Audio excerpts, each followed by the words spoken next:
Hello and welcome to Movies, Films, and Flicks. I am Mark Hoffmeyer, and joining me is a man who gets angry, who gets mad, a brave man, a caveman. It's John Levingood. Was I bitten by Neanderthal and now I'm like a caveman? No, it's the song from Johnny Get Angry. I didn't even realize that. Yeah. I thought you were making a movie reference. From the director's cut. She has her song number. Oh my God, that's right. Johnny Get Angry. That's interesting. You know, I had actually never seen the director's cut until recently preparing for this. I had only ever seen the regular 100 minutes. The theatrical cut, because that's what was always on HBO, you know, back in like the 90s and early 2000s. Mm-hmm. It was like always that. These scenes that I saw in the director's cut, I never saw before. And you found out something pretty cool about all there's more than just a couple cuts. Yeah, there's 7,000 of them. So you have the theatrical cut, and then a bunch of VHS tapes got spread around, and then there was I forget the other cut, but then there was the Cabal cut, and eventually there is the director's cut, the approved cut, which the Blu-ray has a commentary with Clive Barker on it, talking about his experience. And what's neat about the director's cut is it's only 20 minutes longer than the theatrical cut, but it has 45 minutes of new footage, which is... So I was a little miffed by things that I did.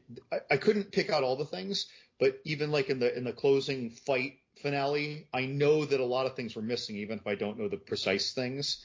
And the collapsing city, I felt, dude, I was not a fan of the director's cut. Yeah, you know what? You know what's crazy? I was like, you know what? If I'm doing the director's cut, I should probably watch the regular cut, like we did with Halloween, 6? So we talked about 6 and then the producer's cut.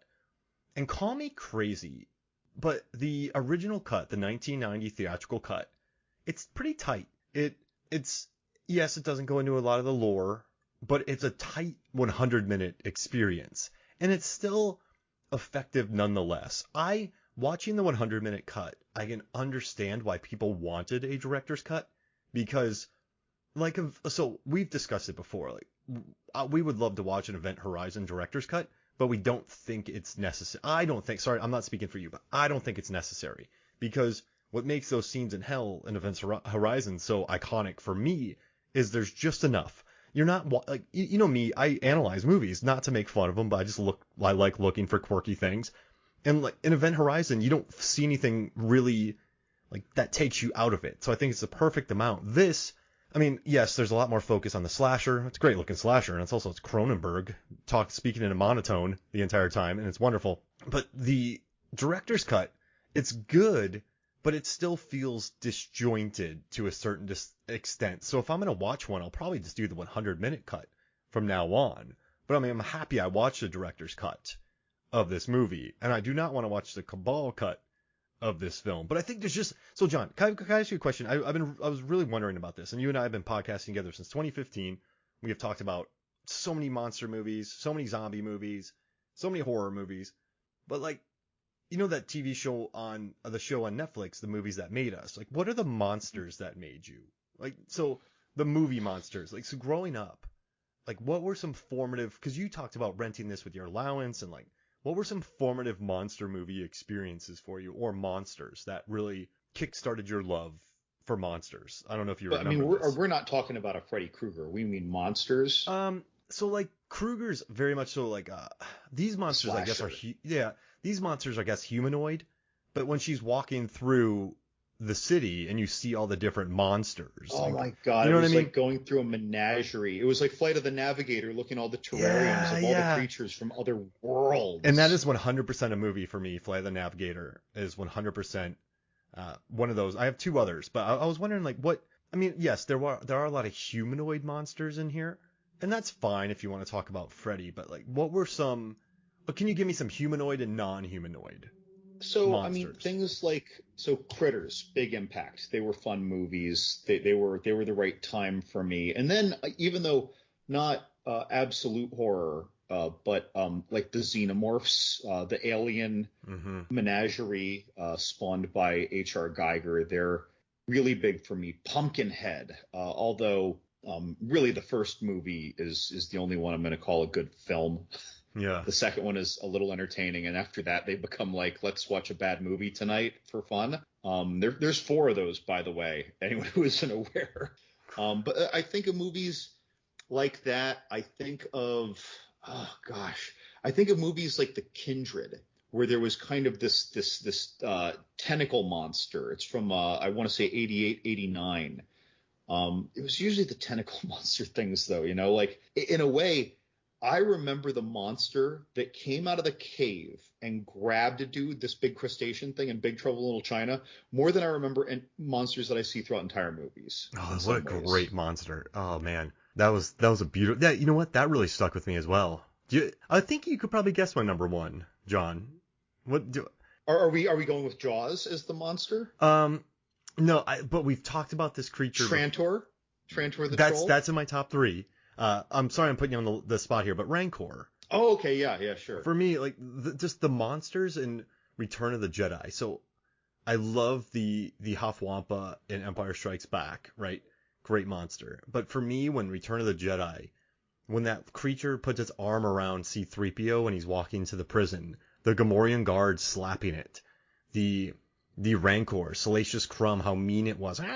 But yeah, watching that Rancor eat that Gamorrean guard, just like I feel like all of my love of monsters that I see in my head, like I have a screenplay that I've been writing for too long, just keeps evolving. It's all monsters on that, and then watching how the Rancor dies in the Rancor Keeper, which we talked about in our favorite 60-second character episode. It's that moment for me watching that Rancor Keeper cry over the Rancor is, I don't know. When I was young, I was like, why is this? Do I like the Rancor? Why is he crying? Why is this man crying? And why is his buddy consoling him? So that's it for me. And I know, Nightbreed, this movie had the Guinness World Record of showing the most monsters on screen for a while. So I guess that's why I wanted to know, because for as long as I've known you, you've always been a fan of horror movies and monsters. So I kind of wanted to know like what your formative experiences were with those things. It really is hard though. It's a menagerie of whatever I'm thinking of at the moment. But I think I named the bigs, and I didn't even think of the Star Wars movies. My mind immediately went to horror and horror adjacent. Even Willow, yeah, man. The Rancor is so cool. Like when I first saw that, right? I guess I don't remember when I first saw it, but just watching Star Wars when I was young, these movies, that was always such a treat. Seeing that creature in its Rancor pit just reach for somebody was so cool. And you got all the Seven Voyage of Sinbad like claymation monsters, or that the 8-armed or 10-armed god with all the swords and the other creatures, and the Clash of the Titans monsters. Yeah, there's so much rich, just neat stuff out there.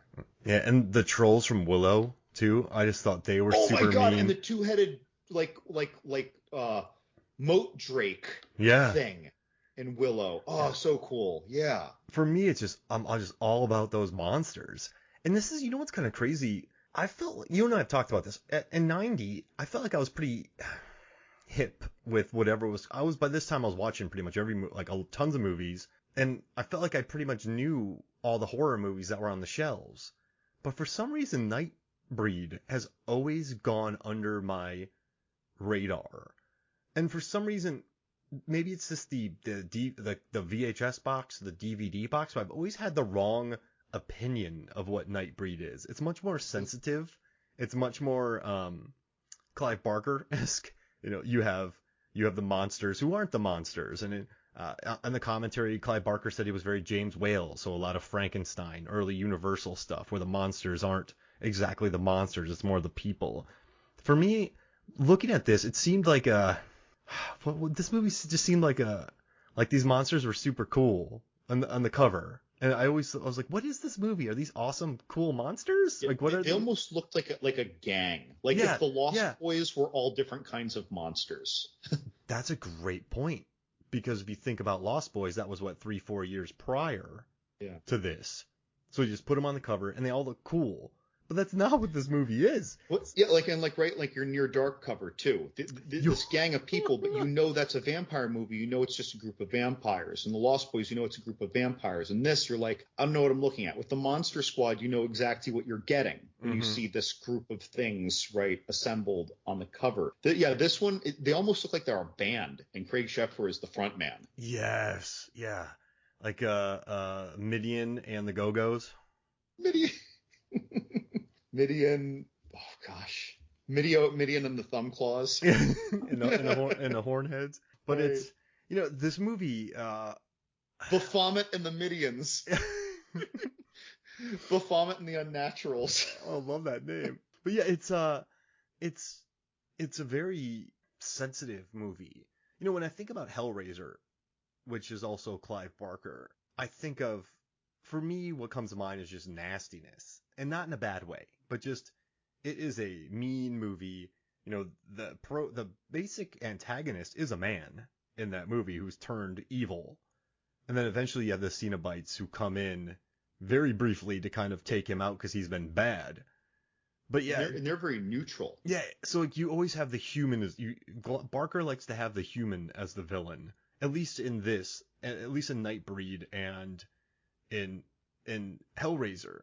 But I guess for me, I've learned about it in the last few years because I learned about the different cuts. I just sort of, those movies that you probably should watch to be a completist, but you just haven't gotten around to. But I guess the instigating instance of why I don't know. The reason we're talking about this movie right now, Words, is that you wrote a review for it on Movies, Films, and Flicks, and a lot of people liked it. It got good traction, a lot of likes, a lot of comments. I think people were super jazzed about it. So I'm like, okay, it's time. And I'm glad I watched this movie. I was watching this movie with Megan, and she was into it because it is quite interesting. It's different. It's unique. It has a personality. But like, what's your history with this movie? So I went to this non-chain video rental place with my allowance starting around, third or fourth grade every Friday. And I would just use my whole allowance and rent a few movies. And as soon as I was allowed to get R-rated movies, which is probably about the time I was 11, maybe 12, right? But I mean, I was 11 or 12 in 92, beginning of 92.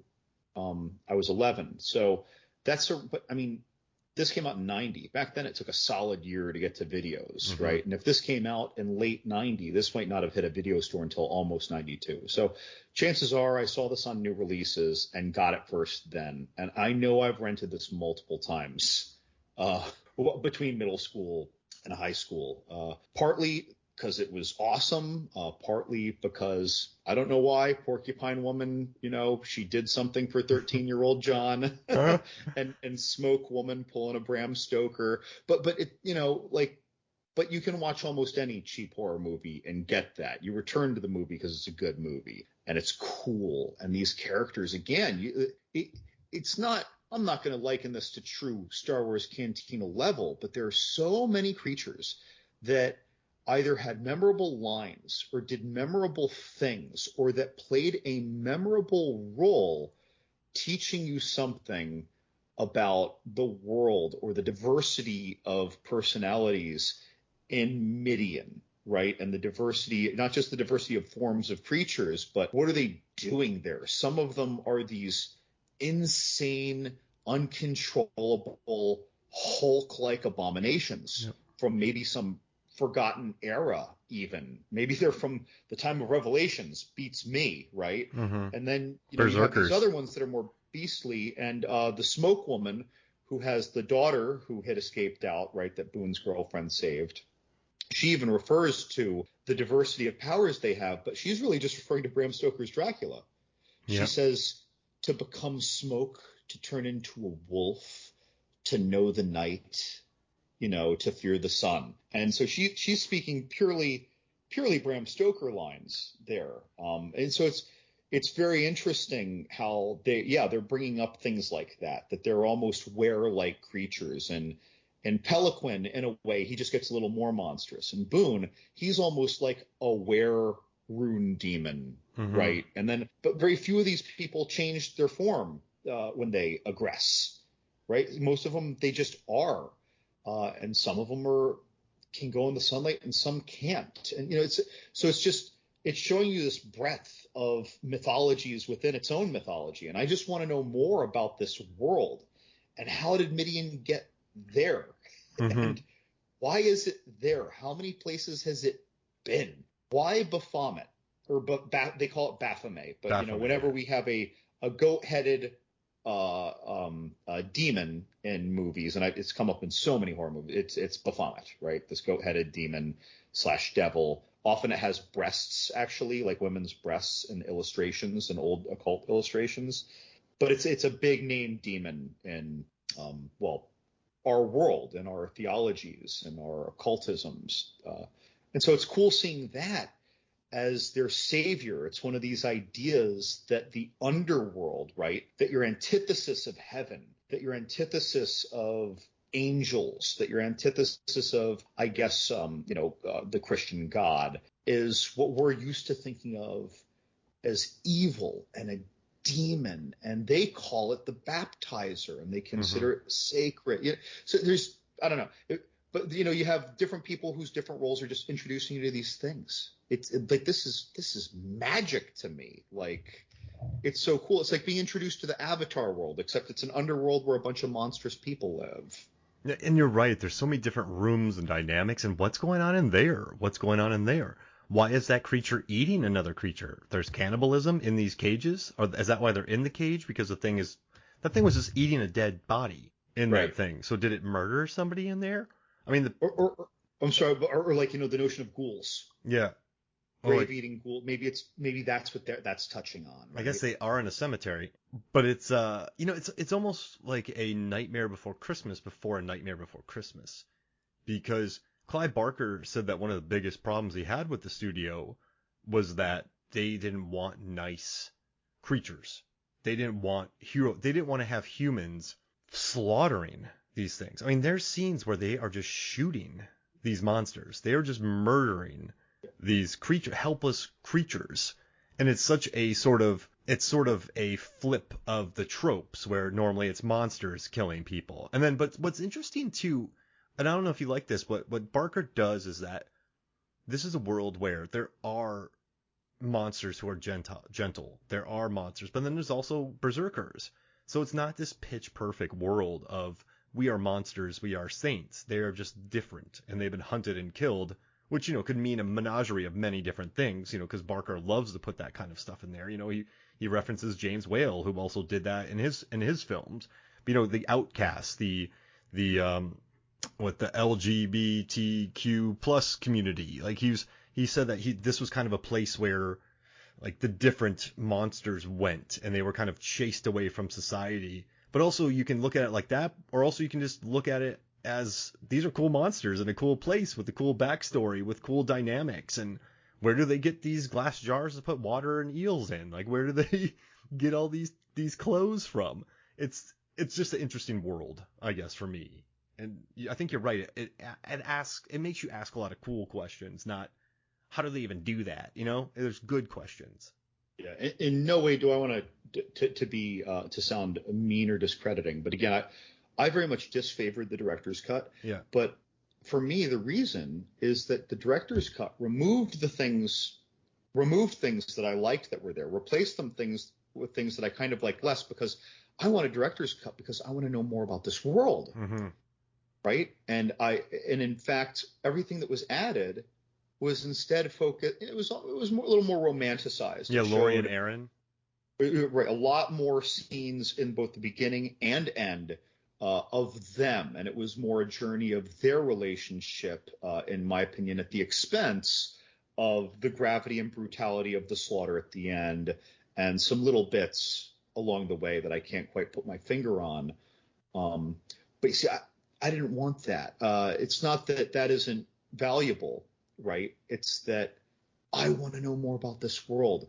And it's funny, you mentioned Event Horizon. I would love a director's cut of Event Horizon, but it has nothing to do with seeing really more of that, we'll call it the death orgy montage. Mm-hmm. It would just be like, were there scenes that were cut that he wanted there? Yeah. Is my question. Whereas when we're talking about this movie, I have questions about this world and the mythology and so many things brought up in the movie. I did not necessarily feel like there were holes in what I wanted to know in Event Horizon. Mm-hmm. And this, we know that Boone was having dreams about Midian, and so you think, oh well, he must have some connection to it. But wait, hold on. We find out that he heard about it. Where did he hear about it? I want to know from whom or how, or was it in some text? Was it some person at a bar who was drunk? Was someone attacked? Like, how did he hear about this? Mm-hmm. That fascinates me, right? And the prophecy, and I'm a little, I'll pick at it, but how did Peliquin not know that that was him on that wall drawing? Yeah, that's Unless there's a history of that type of monster, right? Maybe there is, but I'd still think like you're the only one that I'm aware of that looks like you. I'm sure there are some other many creatures we didn't see, but that was interesting. Or maybe he just didn't hang out in there. You're there when you play there when you're kids, and then a couple hundred years of boredom, you don't go there again. But mm-hmm. but it was curious, these prophecies, and where did this prophecy come from? Do they have a black Bible, some inverse? I have so many questions. So they talk about their laws, where they come from, what times and or worlds did these denizens come from? The flashbacks that they had that really reminded me of Demon Knight to a certain extent as well. I see that. I see the Bram Stoker's Vlad the Impaler montage. Yeah. You know what else? I see. I can't think of the movie. Not End of Days, or maybe Prophecy. The Revelations montage of the dead angels in the battlefield. Oh, because I just watched Prophecy, but for some reason I don't remember it. Wasn't that in that at some point? I think you're right though. I mean, this movie, Little Monsters came out the year before, I believe. It was absolutely in the 80s, I think, right? So I guess there were different monster worlds, but were there monster worlds like Freddy takes you into the boiler room, right? But were there, aside from Star Wars, but those worlds weren't underground hidden worlds. That's just in a cantina or in Jabba's palace. Yeah. Were there worlds like this before? I mean, explored. I don't know the answer on the spot, but I can say that most of my recollections go to small scale. Yeah. Right? Like underneath this castle is a network of caves, but it's just like, all one type of creature, one creature that's been in it, harassing generations of a family in this castle. Like kind of like a lurking fear vibe, Lovecraftian things like that. But yeah, that's a curious thought, right? I mean, the closest thing I can really think of is more like a Morlock situation, like a time machine Morlock. Yeah. Yeah. Which is basically the anti-human, right? That was the evolution. You had these like telepaths and then these Morlock beasts, right? Something like that. Yeah, no, you're right. And I guess Planet of the Apes, but that's not really underground and hidden. But it's just interesting. Yeah, and also Little Monsters is much scarier to me than Nightbreed. But I also watched Little Monsters when I was a kid. And that movie... Little Monsters does get curiously dark. Yeah, that one guy shaking the kid, talking about eating him. But no, the one thing, though, I think the 100-minute cut, people are probably losing their minds right now.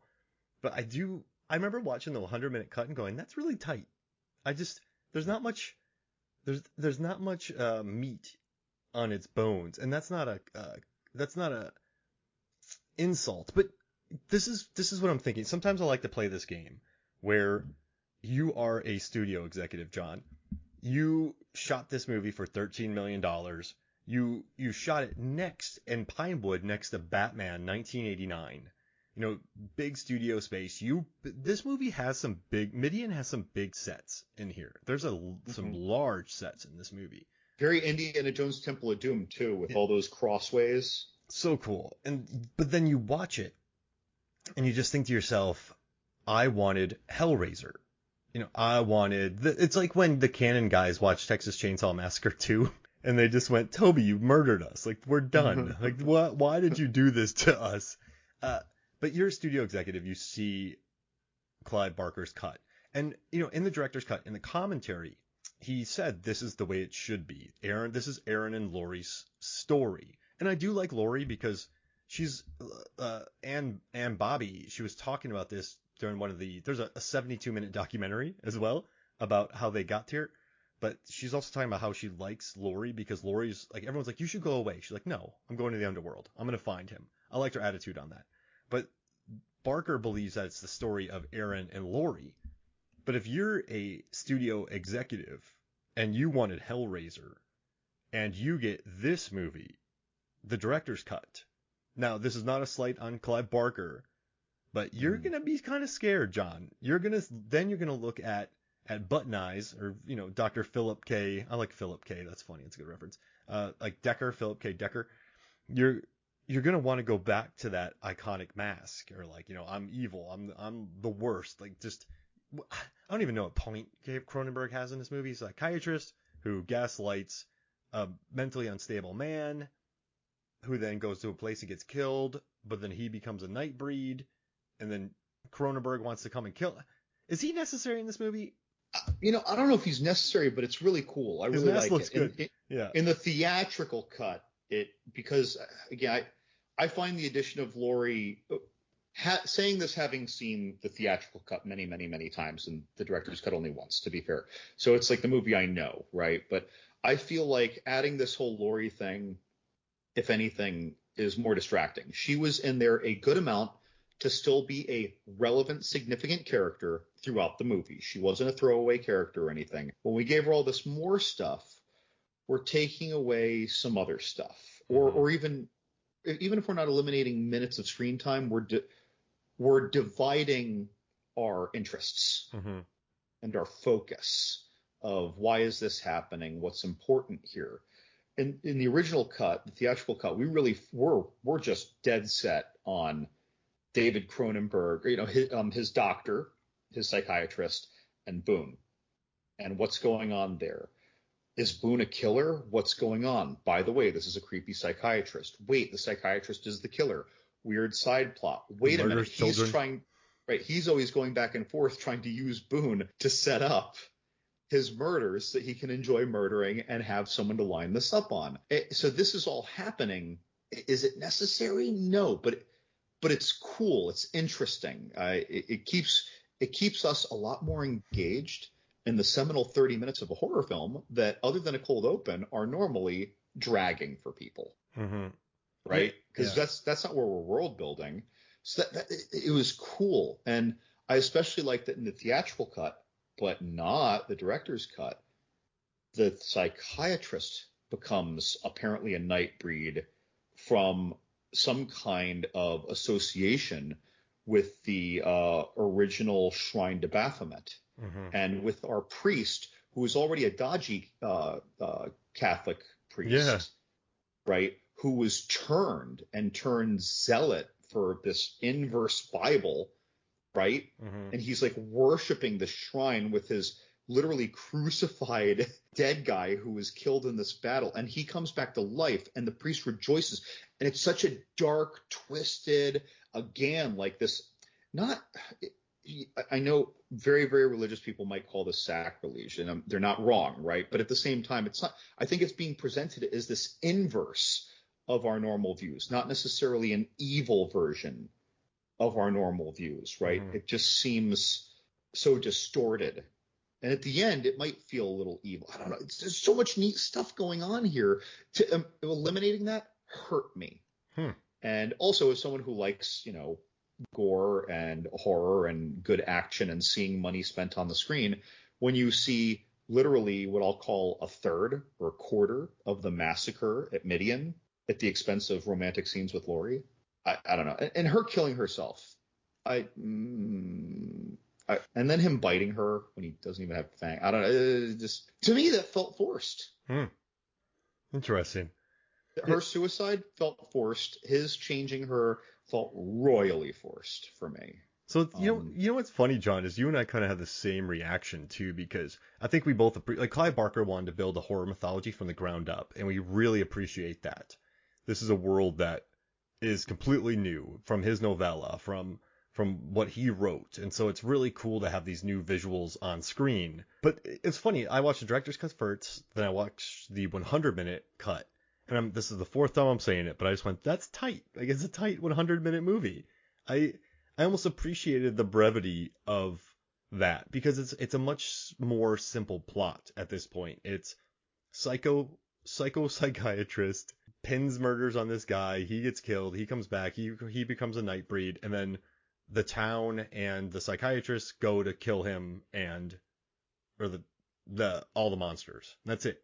And essentially the humans are the monsters because they're attacking the monsters. So it still works as the humans are the monsters. You still have the relationship, but it's yeah. I mean, I don't mind the director's cut. I showed Megan the director's cut and she enjoyed it. Like she thought it had personality. Like it's different. It's fun.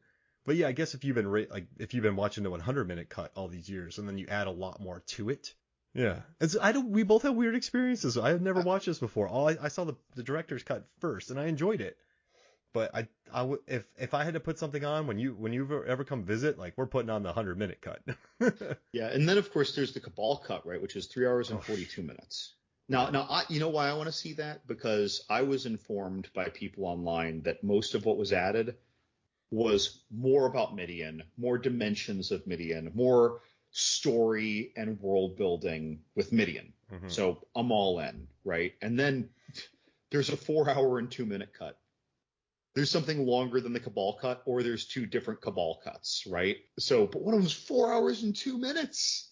Boy, if that thing as long as David Cronenberg still comes back as some kind of, I'm going to loosely call him almost like an anti-Christian like token at the end. It's like he's almost showing the danger that still exists as they're going to be rebuilding a new Midian at the end of the movie, following the end of the movie with Boone.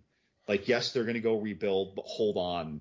The person who was first hell-bent on destroying them is back and presumably somehow more powerful. Yeah, that's good. That's a good sequel right there. That plays like I want to see the Netflix series of this, Mark. I want them to take the 4 hour cut. I want them to turn it into 8 30-minute episodes. And that's season 1. And then season 2 is going to be with now undead evil Nightbreed Dr. Philip. Philip. Dr. Philip. Philip K. It was interesting to me too that when Dr. Philip learned about it, he immediately wanted to destroy all the monsters of Nightbreed. Whereas I would have thought the reverse. I would have thought he would have been fascinated with them or want to be one of them or want to learn their secrets. It was upon multiple viewings in a short period of time. I found myself suddenly very shocked. I guess the way I looked at it is, I love it. Just Philip K. Dick and then Philip K. Such a great, like, it's not an homage. What is it? It's a reference. I mean, you know who they're talking about. But for me, I kind of feel like Cronenberg, this mass serial killer, had this god complex. He was the monster. He's the one who murdered families and kids. He's the one who analyzed people's brains. He had the superiority. He was the evil, if that makes sense. And then he learns that there are real monsters. So then I feel like, I have no idea what it's like inside the mind of a serial killer. This guy, very premeditated serial killer. I mean, is he a sociopath? He's not a sociopath because he doesn't try to act normal. So he's more of a psychopath? That's a good question, right? Is he just a psychopath who happens to fit into modern society? Because we look at very, very analytical people and sometimes we give them a pass for being weird. Yeah. And so he's not trying to blend in at all. He's not like sociopaths try to blend in, correct? Right. Well, when he talks to Boone in both cuts, he says, Boone, like, I haven't heard from you in a while. He's like, yeah, I've been really well. I've been doing really good. He says, I this, that, and the other. I was thinking, I really need to see you. But he's actually saying, like, Boone, I really need to see you. Yeah. And then Boone's like, okay, well, I can, maybe I can't come in today. He's like, well, then tomorrow morning then. He's like, okay, yeah, sure. We're about to leave town. I can catch you tomorrow. He said, don't let me down. But it's all monotone, and he is clearly kind of desperate without putting it in his intonation, because he needs to set someone up for a murder. He needs it. He's desperate. He's doing something that no therapist is going to do. Yeah. Yeah, he's It's like, hey, haven't seen you forever. I just want to check in. Oh, I've been really well. Oh no, I need to see you like right now. Like, yeah, in the interviews the actor said that Cronenberg basically did anti-acting, and he was like, it was really interesting to play off. It's like I didn't quite know what to do with Cronenberg doing that. But I also mean, too, and sorry to I just want to go back to one point before I found the quote when Dr. Phillips says, "No, I'm death, plain and simple." So then this guy who thinks he's death realizes that there's actual monsters out there and people who are dead coming back to life. That's got to sting, right? Isn't there movies where, alphas realize that there's even bigger alphas and they can't handle that? Do you think that? sure. Yeah. It could be something like that, like a quiet, simmering rage. I do just sit there and wonder how there's not some dialogue at some point about him wanting what they have. Yeah. Because he does say, like, how, no, you did indeed see him shot dead, but he is now walking. Oh, Like, even yeah. though he's monotone, you know that he finds this fascinating, even though he also seems to want to eliminate Boone and all these creatures of this world to which he has been drawn, from which he has been spawned. But like, it's like it's He's like jealous. he's right, but he's also playing like this Van Helsing by proxy. That's funny. Yeah, yeah, what if Van Helsing was a serial killer? Right. What if Van Helsing was also the New York Ripper? Right. Yeah, no, I think that's what makes that character so interesting to me is the way Cronenberg underplays. I mean, we're talking, that's one of the strangest acting, like, it's a brilliant man, but it's one of the oddest acting performances I think I've ever seen on a mainstream I film. wouldn't have him change anything though. No, no, no, I'm I not saying love it's it. bad. It's just interesting that Barker let him have that. It's Mhm. very, normally characters like this, you get a Loomis, you get he's kind of like the anti-Loomis almost. He is monotone. He Right. is, They're both obsessed, right? yeah. Right. They're one is mentally grounded and monotone. The other is mentally erratic and all over the place. Michael. But yeah, I think that's why this movie, though, and I don't want to speak for people, but if I saw this 100-minute cut and I heard there was another cut out there with more monsters, I guess I would fight. I would want that because this movie gives you, what's interesting about Barker is he had a relatively short run with filmmaking. He had some rough goes of it, and I think this movie really set him back, and he didn't want to make too many movies after this. I think that the last what I'll call mainstream thing that he did was Lord of Lord of Illusions, yeah, which I loved. I want to get that. Fantastic, really cool, dark film. But yeah, I think that was the last mainstream thing that he did. Not the last thing he actually did, though. He did some other stuff. but yeah, he just really, I think that experience really, because like let's see, he did a video, but like yeah, he did Lord of Illusions in '95, Nightbreed, Hellraiser, and Hellraiser, Nightbreed, and Lord of Illusions. So he had a short run, but I think this movie pained him because you're an author used to writing your novellas. He had such a easy, like he had such a you can't imagine much oversight during Hellraiser, and so I think those two movies really took him out of filmmaking. Clive Barker, he had such a bad time making this, and he hated the post production of this film. So it's kind of a shame, but I can't think of too many other directors who made so few films that have had such an impact on Mhm. horror. And what he specializes in, for me at least with Hellraiser, is you can watch Hellraiser once, and I feel like for the rest of your life you can remember moments from it. Mhm. Uh, how many movies have you and I watched that we have to be reminded of that we've watched? Is that like a day later? most, most of them. Yeah. I went and watched a movie the other day. I'm not gonna say which one, but I watched it maybe a couple of months ago. And then later on that day, I went, "Oh yeah, Megan, we saw that movie." It was perfectly fine, but it was disposable. So I guess Clive Barker's films, you can't call them disposable. Like whether it's Hellraiser or Nightbreed, there's some really neat visuals in these films, but he's just such not a mainstream guy. He's more of a cult status guy. Do you think? He's not. His movies aren't for the mainstream. He's, before we had art house films making it to theaters, he was the person with an art house attitude, but who was still making mainstream movies. Yeah. He's the person who had a vision, and I need to show you this vision the way I have it, or it's not the vision, right? And I know this is going to alienate a lot of people, push a lot of people in the wrong direction, but this is the vision. This is what it is. If you want to change it this way, it's not the thing anymore. So I you're just avant-garde in that way. Yeah, and absolutely. So he was taking a lot of the risks that, again, producers producers don't like risks. No.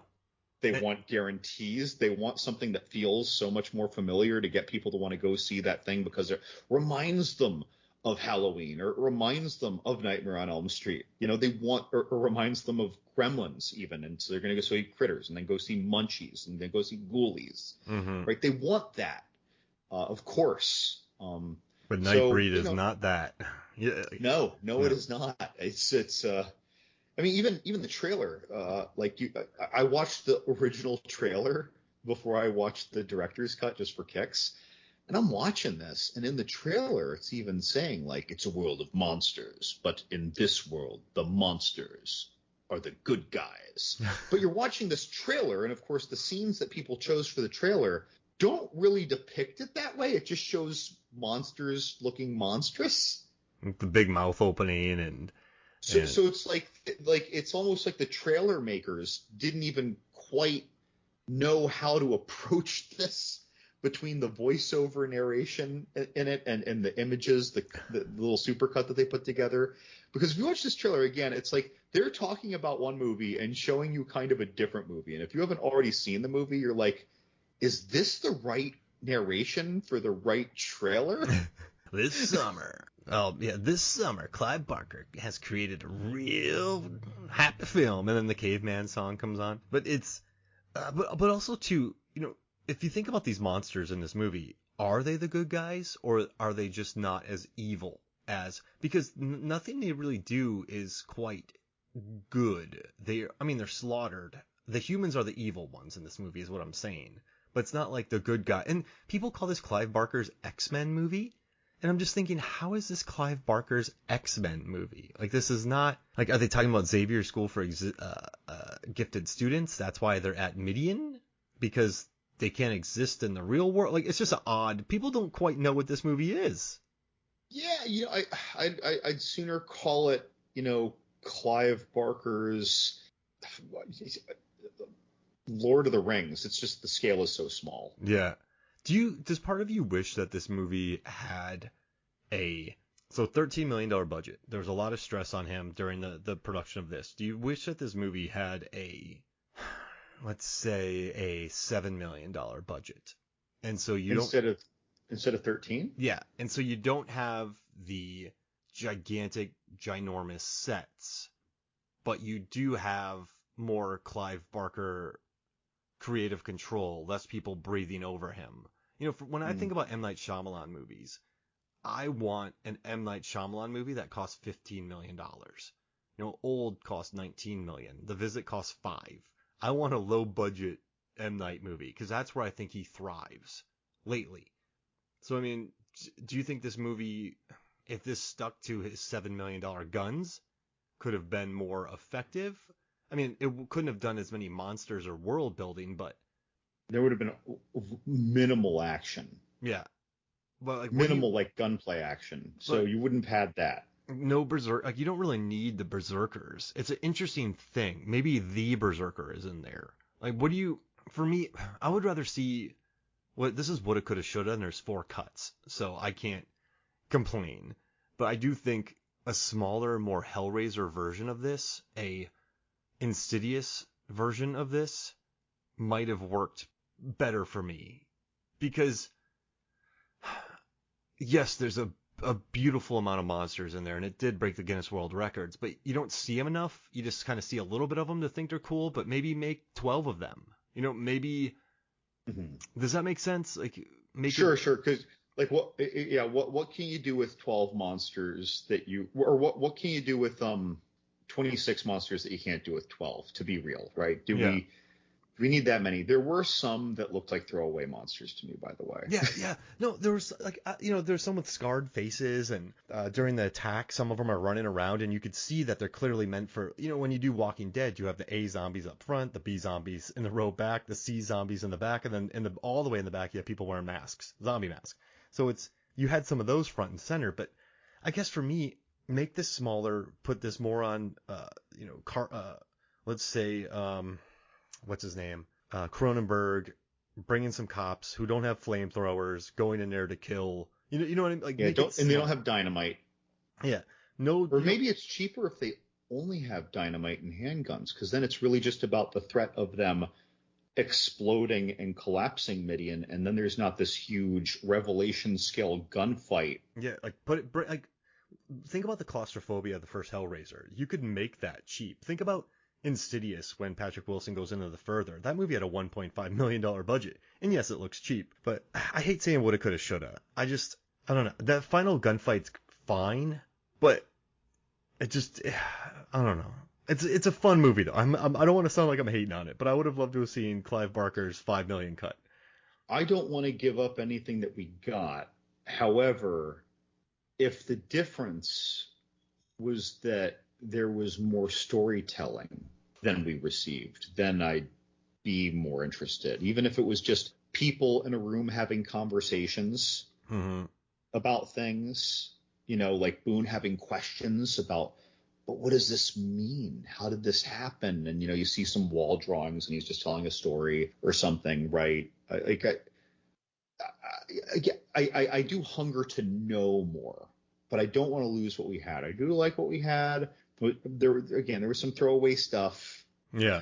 I would just want a totally different approach to the movie, I think, at that point, where the war is just a threat. The war with mankind is just a threat, and they just somehow subvert that a battle with mankind happens.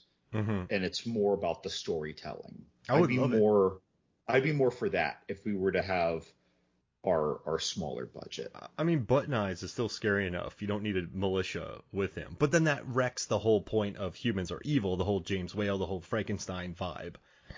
But, yeah. Hey, and of course it did that, but what it really made me think specifically of was Dawn of the Dead and the kind of the hunters. Well, it came off as more of a redneck rally. Yeah, it did. Of people hooting and hollering, and they're getting all the locals who are just excited to go shoot up some things that they just learned existed. Yeah. Right, without question. Let's go kill him. Right, because that's what happened. The cops are just handing out guns to people. Imagine if you and I are just jogging, and they just hand us a couple of rifles, and we're like, "Where are we going, guys? Like, what's going on?" We go kill some monsters. I'm in. Of course. Do you know anything about them? No. It's like, Mark, did he say monsters? It's like, whatever, man. We get to go shoot stuff. Like, wait, that seemed to be the response. Did we just... But I guess with horror, you got Jason, you have the militias, you have the latest Halloween with the militia, you have Nightbreed with the militias. Horror, and Jason, you have Frankenstein he didn't really with the militia until Jason Goes to Hell. What was it in 4 when the armed gunman... No, that was Michael Myers. Remember in 4... Yeah. My bad, I mixed up my Michael Myers. Yeah, but yeah, I guess there was not a militia coming out for Jason. Well, there was in Jason Goes to Hell, but that was like SWAT. Yeah, Jason Goes to Hell opened with it. Yeah, they just blow him up. And that the woman who was the federal agent in that, she was in Roadhouse, and now she's a major stunt coordinator. I just wanted to drop some facts. Yeah, it's awesome. I did the Roadhouse Minute show, a Roadhouse podcast, and we talked about that. But hey, real quick, I think some of my favorite moments, I'm just gonna go my 5 favorite moments really quick. I loved when the lady gets the egg whiskey and beer drink. Like that made me laugh. I don't know. I'm like, that thing doesn't look terrible. I love when he comes across the man in the store with all the tchotchkes on his hat, and he's like, what's in the graveyard? Ain't nothing but dead folk. Like, I love their interactions. Like, I am evil incarnate. Like, that just sort of made me laugh. I love that movie. That moment. I love the final fight because they are just falling through wooden bridges, that makes me very happy.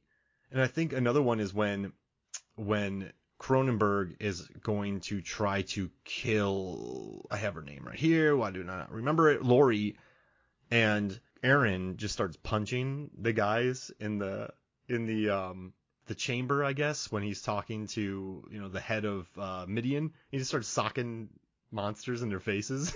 Just there's something about seeing a monster getting jabbed in the face, John, that makes me very happy. And I think my favorite is, let's see, what is my favorite?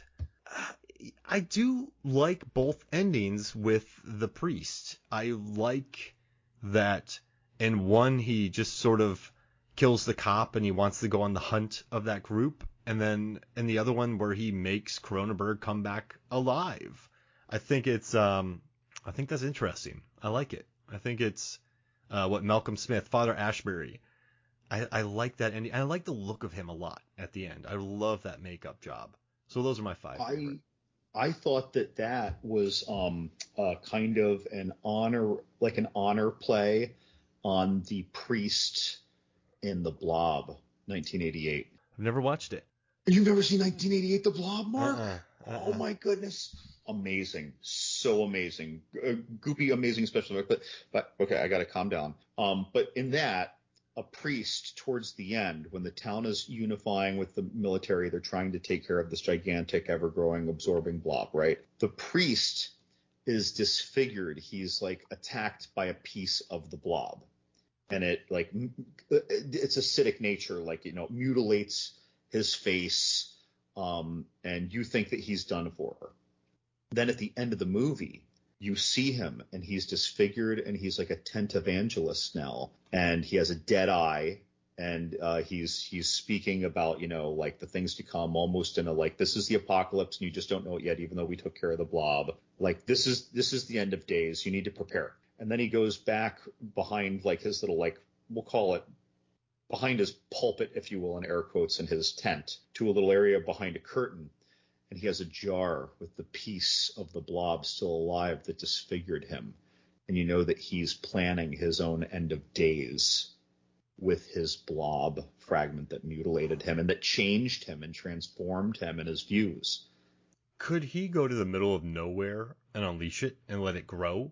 Or how does it grow? That's just it. Yeah, it doesn't take much. So the movie The Blob starts with, something the size of a grapefruit. And then it becomes something the size of a building. You don't want to take it into a populated area because there's things there that can maybe fight it. But what if you took it into the middle of nowhere and let it grow and grow and grow before anybody saw it? How would you want to unleash the blob, John?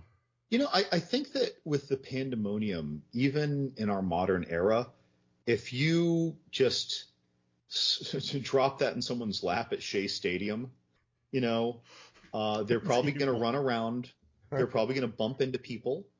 Fragments of blob will probably get on other people. Although the blob isn't just like some liquid that, goes wherever it's touched, right? But it needs to be a little deliberate. But it's going to absorb a person, and it's going to be forgotten about because everyone will have fled. And then it's going to go slip into a sewer. And so people don't even know what happened. And then it's going to absorb some other thing. It grows fast enough. And it's very, it can go through piping. It can go through your plumbing. But 1988 The Blob, by the way, Mark, super hard sell. Super hard sell. I truly think you will love it.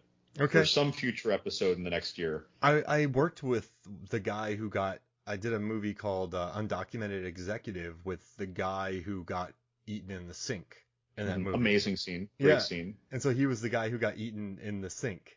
So. Yep. And before, I can't think of her name right now. She was in Baywatch, and she was the play Miss July in Under Siege.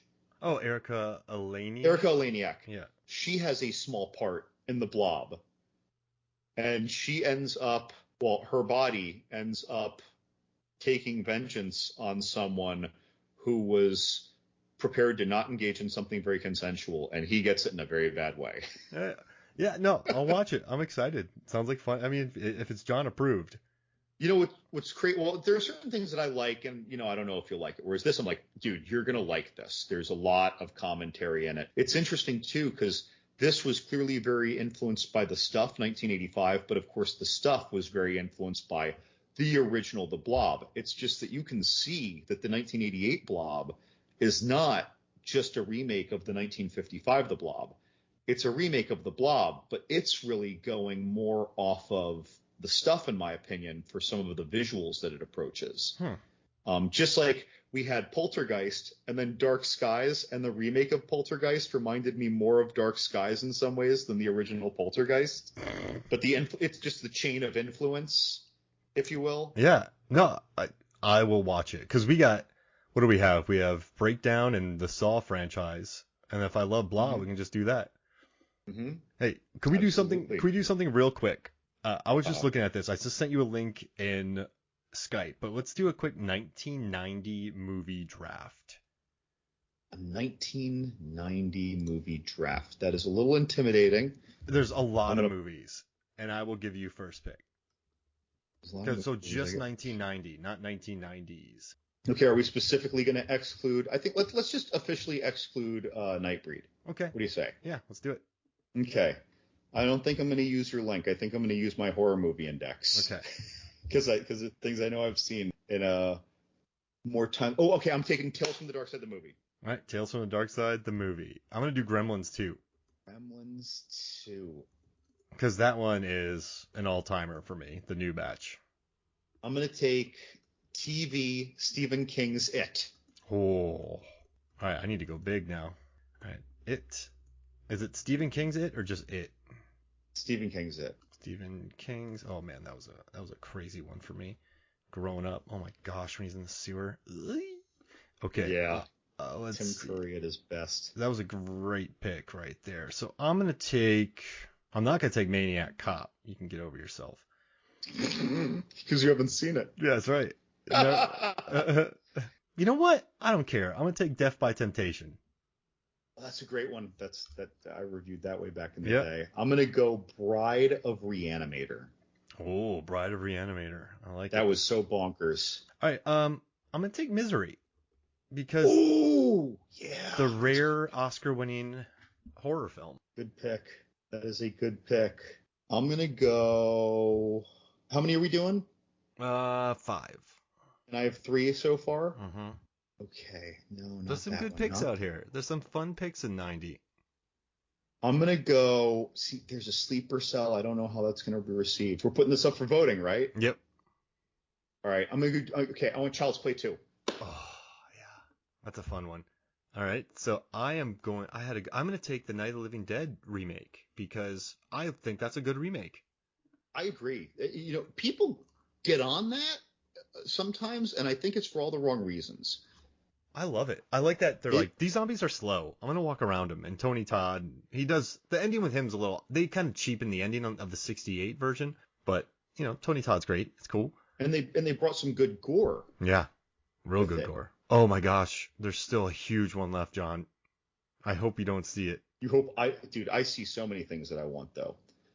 Man. Things that I'm thinking about are that I'm not going to pick though. Two Evil Eyes. Like Meridian, actually, which is actually a vampire werewolf full moon release. I'm not a fan of Leatherface Texas Chainsaw Massacre 3. That might be your pick, but I'm one of the few people who isn't. I love Graveyard Shift. Oh yeah. I love Frankenhooker, but you know what? I have picked 2 bonkers sequels, so I'm going to pick another bonkers sequel. No, you know what? I'm not going to do it. I'm not going to do Basket Case 2. I want Hardware. Oh, Hardware. Nice. Richard Stanley. Hardware. Oh. Yeah, before he made Island of Dr. Moreau and Color Out of Space, which we've talked about. So I'm not going to pick this one because it'll be cheat codes, but I did see that Tremors was released here. And that's totally legit. No, that's not fair. Like that won't make it fun because Tremors, so we do a lot of polls on movies, films, and flicks. Tremors is cheat codes. So I'm not going to, there's enough in here that I love that I'm not going to take. So I'm not going to take that one because I feel like that's a win for me. So is that the one you were worried about me thinking of? I was like, oh no. But no, let's see. Graveyard Shift. There's Flatliners, hey now. That's great. Let's see. I know this isn't great TV or podcasting here, but I don't want to take. I'm not gonna take Misery. Ooh, Killer Crocodile 2. That sounds like fun. Oh man, Phantom of the Opera with Burt Lancaster. Some interesting movies out this year, John. I kind of like going through these. You know what? I'm more a fan of the Robert Englund 1989 Phantom of the Opera. I'm gonna take Troll 2. Troll 2. Because listen, Tremors is cheat codes. You have That goes a lot in my bonkers sequels theme though. Bride of Reanimator, Child's Play 2. Oh yeah. Well, Child's Play 2 isn't bonkers, but Bride of Reanimator is bonkers. Troll 2 is bonkers. Oh, I love this. So I'll post this when if you listen to this episode, I'm gonna post it the day it releases. So if you're listening to this a year afterwards, it's been voted. But go to Movie Sounds Flicks anyway and check us out. And also rate, review, and subscribe. We would love that. But yeah, John, hey, do you want to what do you got to promote, John? You know, boy, I mean, this podcast. I mean, folks can find me on Twitter and Instagram if you search for John's Horror Corner, at MFR Horror Corner, at John's Horror Corner. It just depends on where you go. But yeah, I do my writing, and every now and then we talk about a horror movie. And then you got your beer and movie pairings on Instagram, which you need to go see. They're very fun. I do have those. I have a little fun with that sometimes. So that's like that's like a favorite to go look at. But this was great, man. And thank you so much for recommending this. I think this was a lot of fun. I'm glad we did it. Absolutely. Dude, more people need to know about this movie. And whenever someone says, I still need to see that, and they're our age, I'm like, do yourself the service. And the free version right now, if it's still on at this time or when you listen to this episode, because we record a little bit in advance, the 100-minute version is free on Tubi right now. It's not on Amazon. It's the 2-hour cut. The one place where the 100-minute cut is free is to Vudu. I messed that up. And a fair warning to listeners, if you go on Amazon and you see that you can stream the director's cut or the regular movie, you're streaming the director's cut either way. Yeah. So it's because I tried that and I saw the length, and then I found on Vudu the 100-minute cut. But there are ads, but it's free. Who cares?